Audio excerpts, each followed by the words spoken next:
வளிமண்டல கீழடுக்கு சுழற்சி காரணமாக தமிழகம் மற்றும் புதுவையில் 2 நாட்களுக்கு கனமழை பெய்யக்கூடும் என வானிலை மையம் தெரிவித்திருந்தது.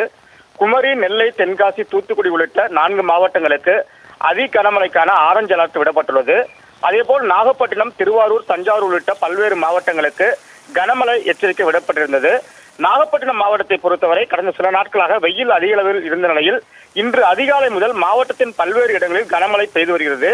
குறிப்பாக நாகை, கீழ்வேளூர், காக்கலணை, திருமருகல், நாகூர், வேளாங்கண்ணி, கீழையூர், திருக்குவளை, வலிவலம், அணக்குடி, வெண்மணி, தேவூர், குறுக்கத்தி, ஆலியூர், சிக்கல் உள்ளிட்ட மாவட்டத்தின் அநேக இடங்களிலும் தற்போது அதிகாலை முதல் கனமழை பெய்து வருகிறது.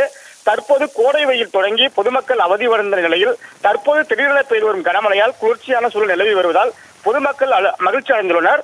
மேலும் தாளடி நெல் சாகுபடி பயிர்களுக்கு போதுமான தண்ணீர் கிடைக்கும் என விவசாயிகள் மகிழ்ச்சி தெரிவித்திருந்தாலும் சம்பா அறுவடை முடிந்து ஊடு பயிர்களாக உளுந்து பயிர் சாகுபடி செய்துள்ள விவசாயிகள் பயிர் உளுந்து பாதிக்கப்படும் என கவலை அடைந்துள்ளனர்.